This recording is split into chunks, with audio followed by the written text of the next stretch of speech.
Back again, guys, from Tampa Bay. Actually, Orlando. Not Orlando. Daytona. It's been a long week.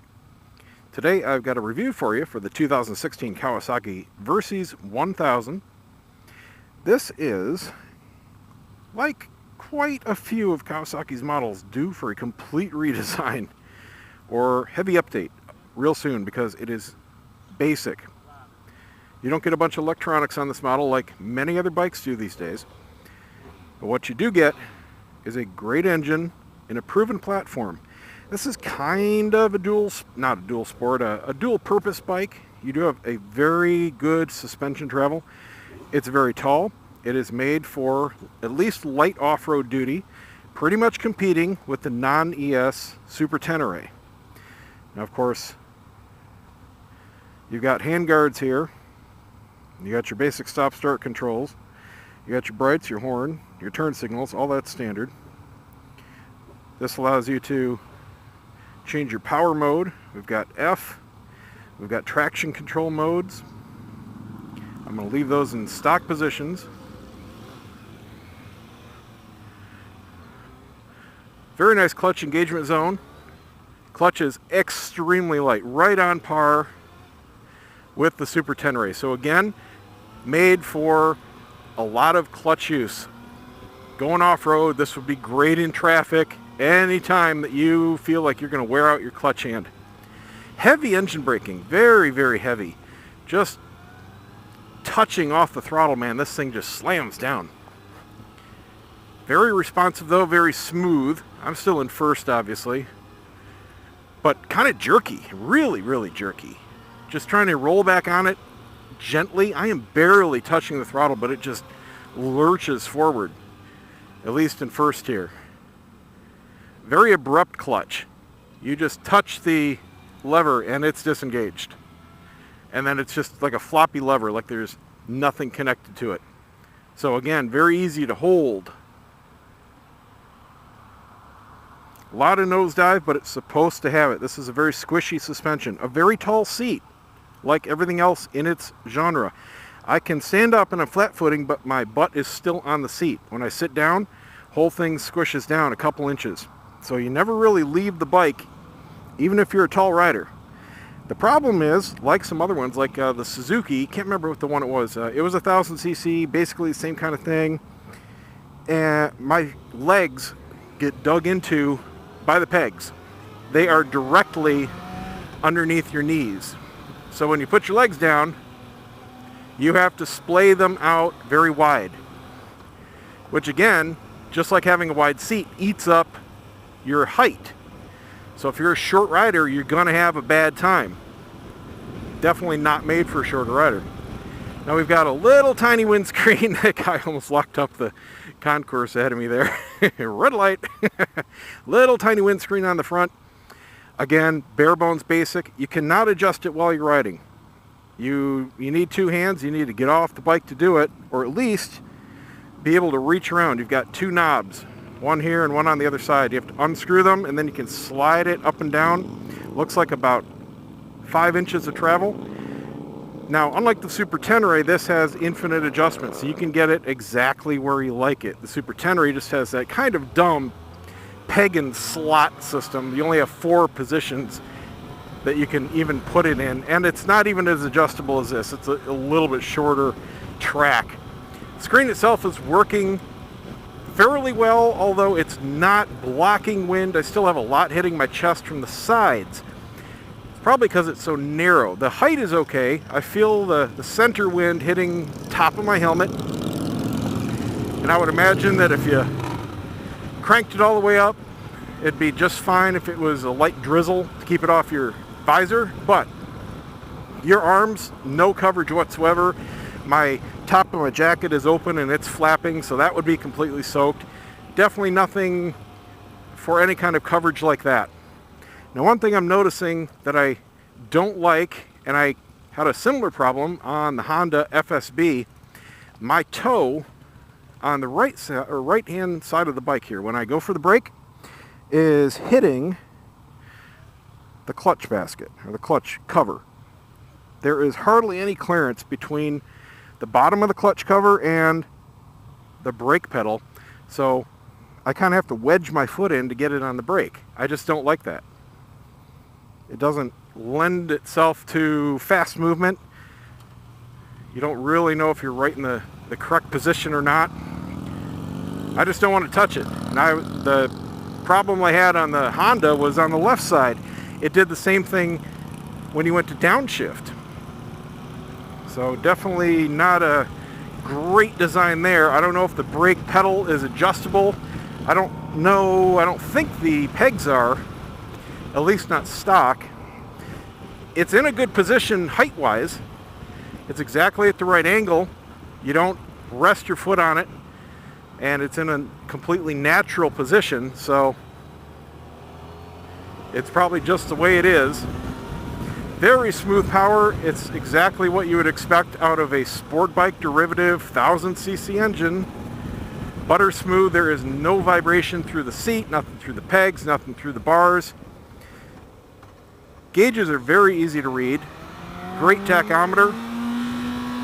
Bit of a buzz here up in high RPMs, but when are you really going to be revving it up and holding it at this RPM?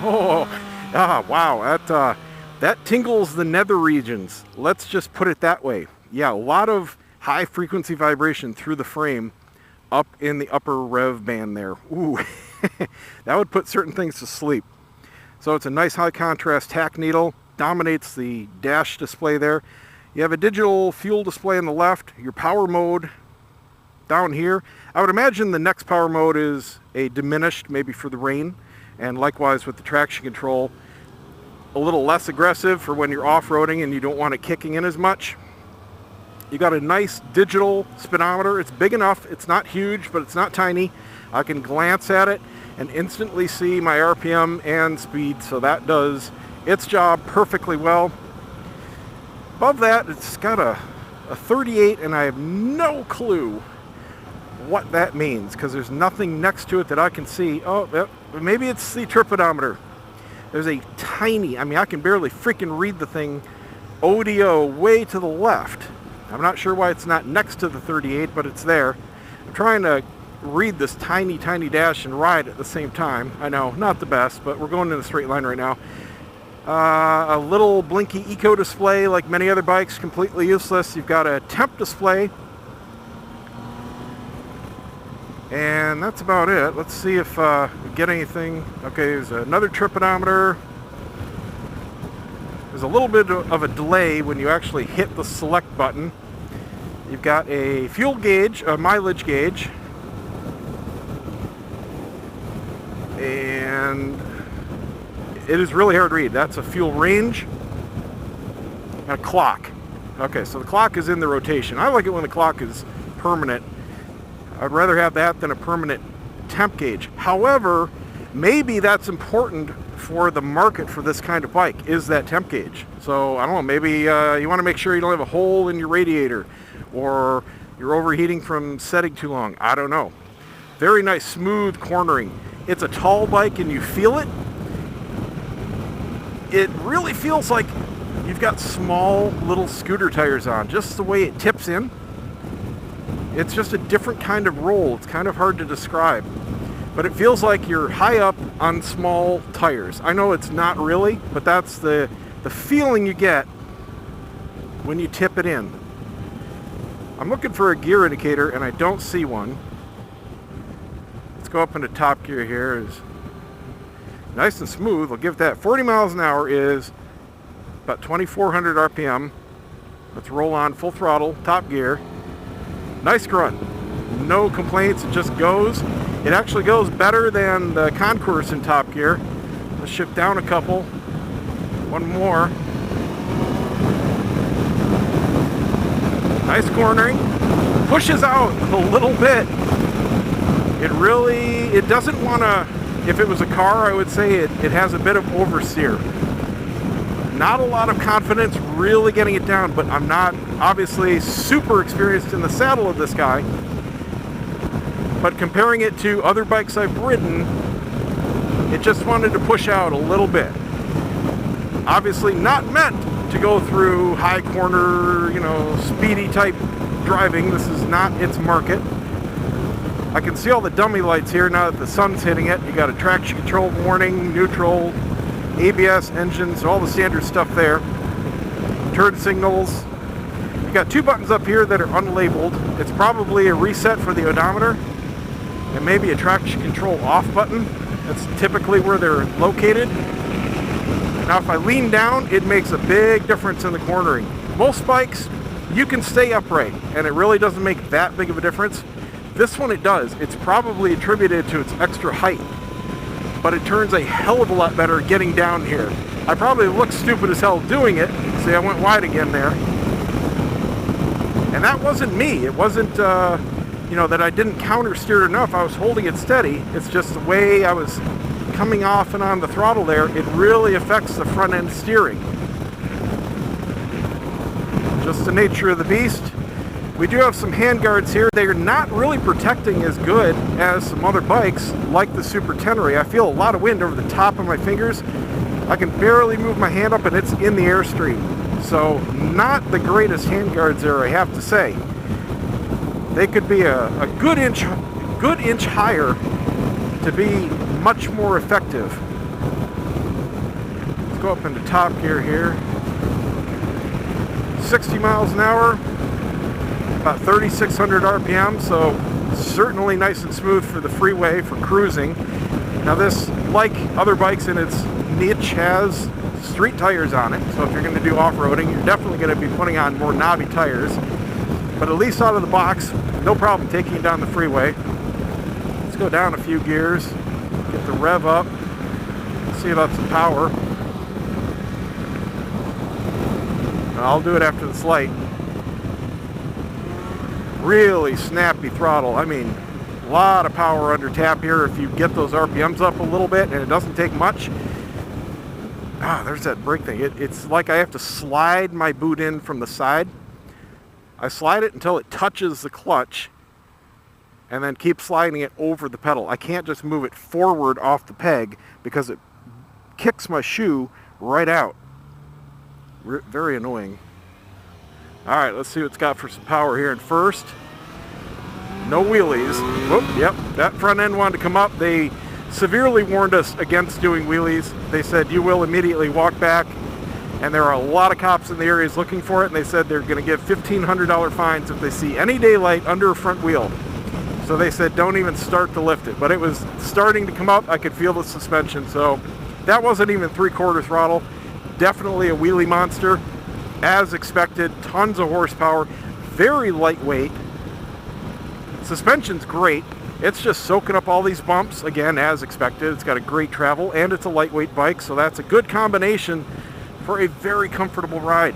The seat itself, nice. It's not as comfortable or squishy as the Super Tenere, but I'm not feeling any hard spots. It's holding me in place. There is a little bit of a forward inclination, but I'm not sliding whatsoever, even on a hard stop. Mirrors are in a good spot. I have no arm in the mirror. I can't think of another bike where I have had zero arm in the mirror. I see the rider to my left. I see the rider behind me, directly behind me. I can even see the right-hand painted line in the left mirror and the entire lane to my left. These are about the best mirrors I've ever seen on a bike. Fantastic job there. And what's even more amazing is they're really close to you. They're not out far on the fairing or anything, which makes it kind of easy to do this. And they also don't seem that wide. They're maybe an inch wider than the bars. That's about it. So really nice job there, Kawasaki. Nice squishy feel. Very controlled nosedive. Even though it's got it, it just dips a couple inches and then stays there nice and planted. So it's very controlled. The suspension is front and rear fully adjustable. You've got clickers here and a clicker on the back with a little access port. So you can set this up pretty much any way to fit your body type. Obviously, if you're riding with a lot of gear or passenger, you're probably going to want to be switching the preload on the rear shock a lot.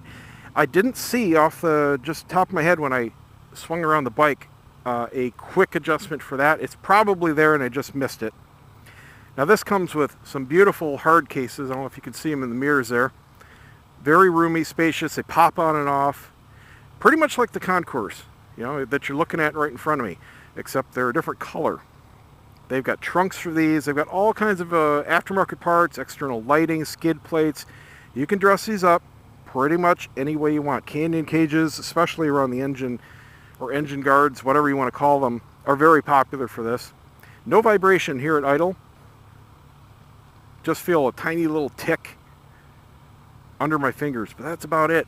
I mean, it's got no vibration when you're running that would put your hands to sleep or anything like that.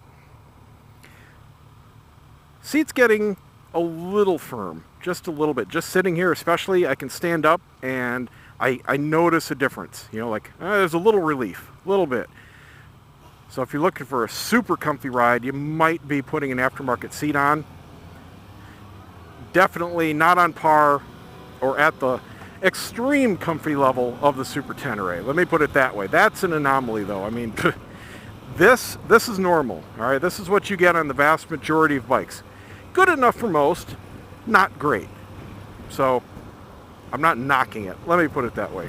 And I'm a heavy guy. I'm 240 pounds, 6'2", 32-inch inseam, to give you an idea. I just like letting you guys know that because that's one of the very common questions I get on my reviews, especially when I'm talking about the height of the bike, being able to flat foot, etc. Now, even though I'm 6'2", which is on the tall side, my inseam is not that tall at 32 inches. I've got a tall torso. So I do fit the description of a lot of you guys out there. But again, like any bike, I strongly suggest you go out and test ride. That is the number one thing I suggest to people. And I'll tell you what, after riding and reviewing 50-some bikes now, probably close to 60, test rides, even if it's just one ride, go to your dealer and say, look, do you have any of these used? I'm looking to buy one, and I want to see what it rides like. That will immediately tell you things that you never thought of. You might love a bike on paper and hate it in person, and the opposite is true. That has certainly been the case for me. So, that's it for this one, guys. Thanks again for watching. Don't forget to subscribe. Give me a thumbs up. We'll see you next time.